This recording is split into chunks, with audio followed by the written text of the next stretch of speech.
Why has the operator become dissatisfied with his simple machine? Will the construction of a new machine built with a different set of aleatoric principles more effectively facilitate the operator's desire to impede his own willfulness?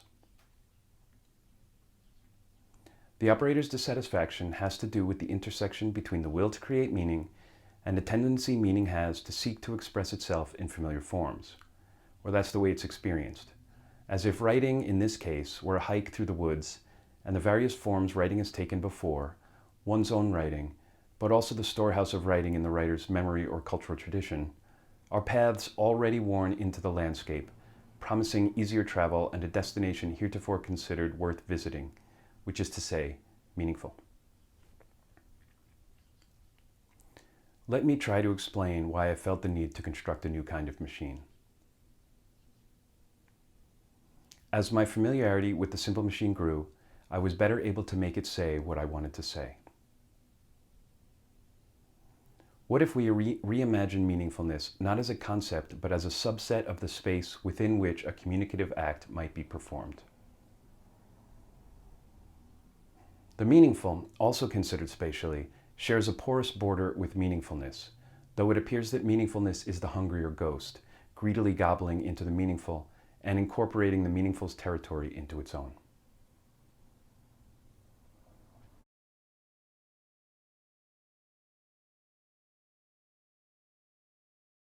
Imagine a situation in which Donald Trump is reelected.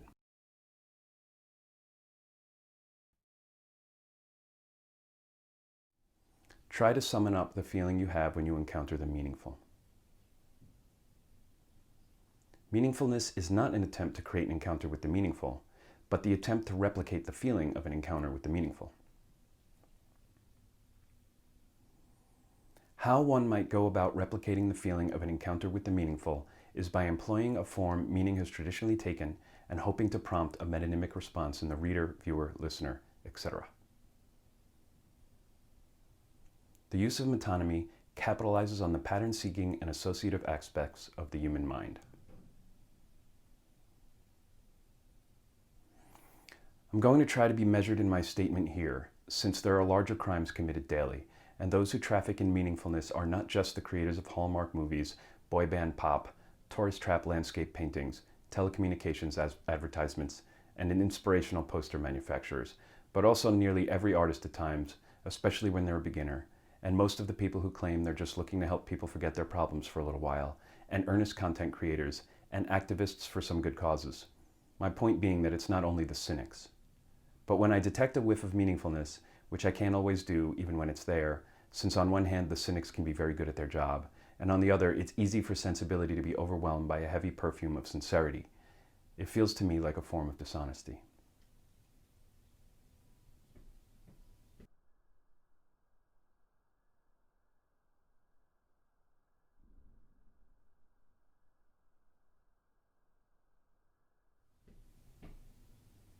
Writing a true sentence is harder than you might think, even if it's your principal intention, and writing several of them in a row is commensurately harder. And having experienced the way recognized form has an inclination to pull toward meaningfulness, like a car that needs its alignment checked, in order to pursue my goal of writing true sentences, I want to be sensitive to the perils of form. Perhaps preceding a presentiment to the perils of form, what is required is a perception of the pitfalls that accompany a predilection to produce meaning, since the more pronounced that predilection, the more tantalizing meaningfulness becomes, because even the writer, or perhaps the writer more than anyone, can so easily be persuaded they've created meaning when they've actually perpetrated a replication of meaningfulness. A central assumption of the machine operator system is that in my focus only on writing a series of true sentences, I might happen upon a truth I did not will into being.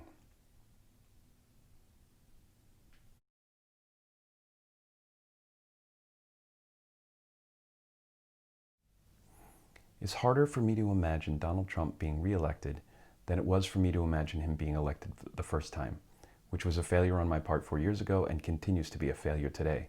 Though I should say, I find it significantly easier to imagine what the country might be like to live in were he to be reelected, having lived through the warm-up. But that projective capacity was relatively on target 4 years ago as well, So it seems that in this instance, I may have a relatively good grip on extrapolating the effects and a much harder time accepting the probability of their cause.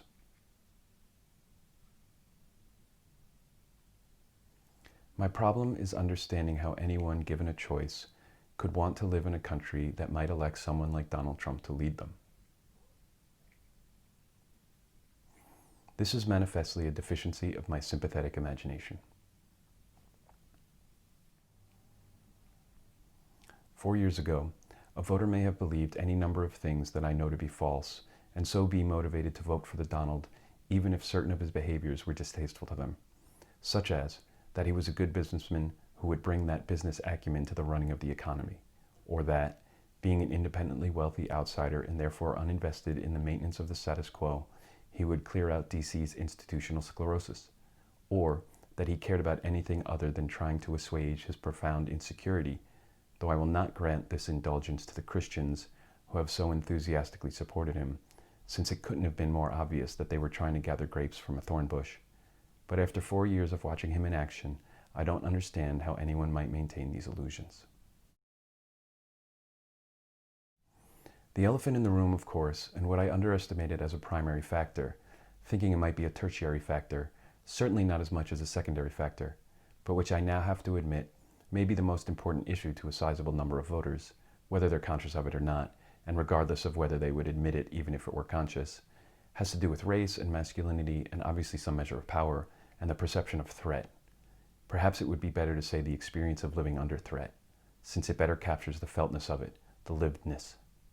This feeling which we used to reserve for minorities, ethnic and sexual, and women and the disabled, among others, but which has now expanded its zone of effect outside that majority of the populace into the minority who were heretofore largely unfamiliar with it, most of which has been primed by the consumption of certain forms of media, and whose response to feeling threatened, which is to say, to feeling the way most of the population has always felt to a greater or lesser extent, is not to make common cause with the majority to whom this feeling was familiar, but, perhaps out of a misguided feeling of nostalgia, a feeling which inevitably represents a significant departure from the reality of the past, and which is also a good example of what I'm trying to indicate by my use of the word meaningfulness, are willing to burn the whole thing down. Some find me a sword, some the flange and the rail, flame, fang, or flood, goes death on drum and storms bugle his fame. But we dream we are rooted in earth, dust. Flesh falls within sight of us, we, though our flower the same, wave with the meadow, forget that there must the sour scythe cringe, and the blear share come.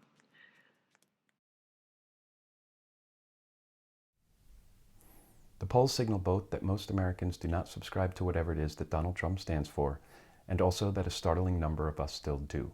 But in all sincerity, it was the same 4 years ago, though as of today's polls, the spread is more substantial this time.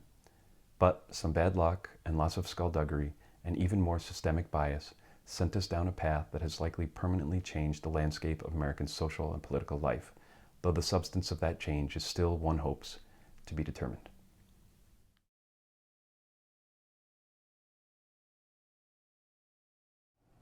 The institution of a new machine is an attempt to prevent a drift toward meaningfulness.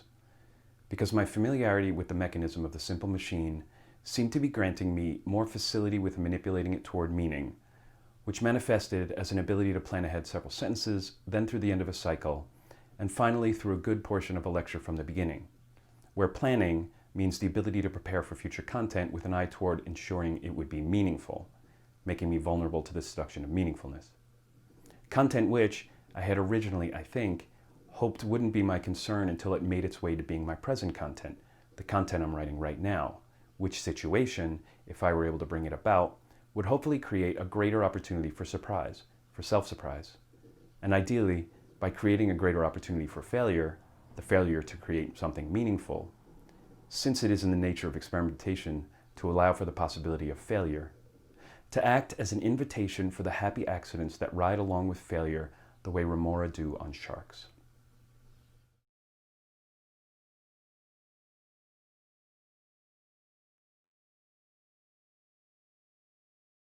Don't forget Halloween is coming.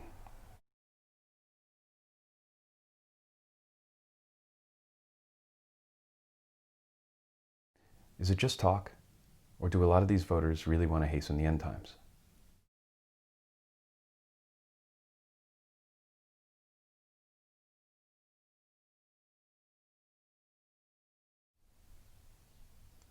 My primary association with Halloween is dressing up in costume, which I tend not to love, followed by candy, which who doesn't love, followed by teenage vandalism and other petty crimes. But this year I think I need to attend to the old pagan magic.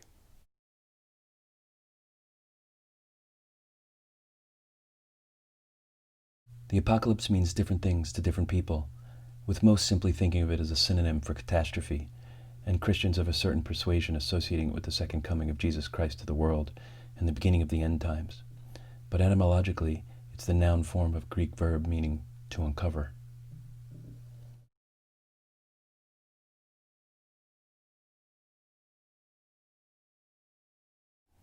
Halloween is the night of the year when the barrier between the living and the not living is at its most porous, when the spirits of our unsettled dead have as much freedom to return and settle scores as they're going to get, until the earth makes another revolution around the sun.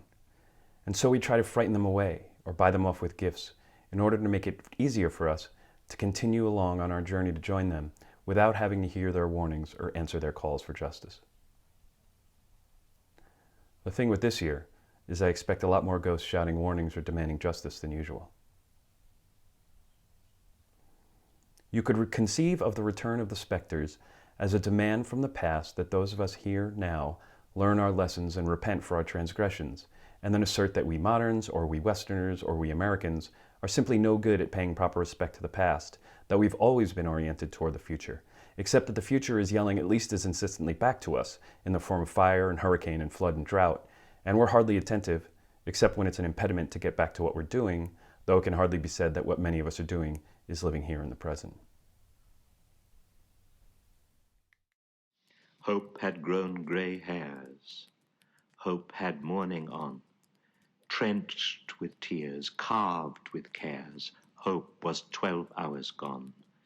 And frightful a nightfall folded rueful a day, nor rescue, only rocket and lightship shone, and lives at last were washing away. To the shrouds they took, they shook in the hurling and horrible airs.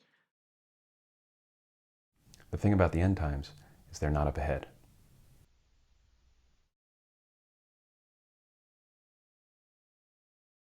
Don't ignore the ghosts. The ghosts have something necessary and painful to tell us.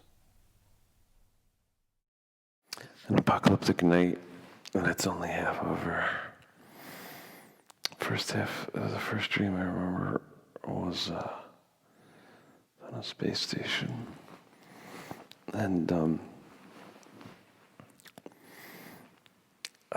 there was like a special bleakness to everything.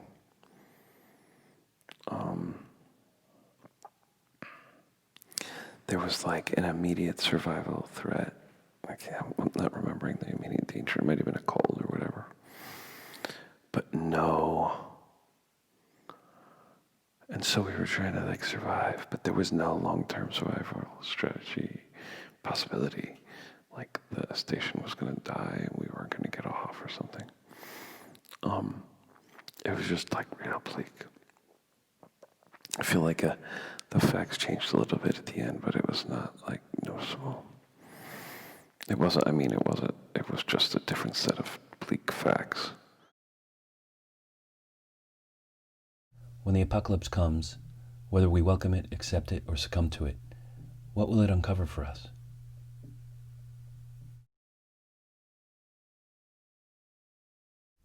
The end times take place in spiritual time, analogous to the way eternity is not the infinite extension of time, but rather a slipping out of the relentless tunnel of worldly time we travel through from birth to death. And as such, the end times are not an event that will arrive at some point in the future, but a way of experiencing the present. A way, I suspect, is often one of very great anxiety, perhaps bordering on panic, for those who are attuned to it. Panic, adjective and noun. From the Middle French. French, panique, adjective, of fear. Sudden, wild. 1534 in Rabelais in Terror Panis. Of or relating to the god Pan. 1546 in Rabelais. Pan was thought to frequent mountains, caves, and lonely places, and sounds heard or fears experienced in such places came to be attributed to him. Stories more or less elaborated, accounting for the origin of the expression, are found in Plutarch's Lives, Langhorne's translation, 1879, Polyanus' Stratagems, etc.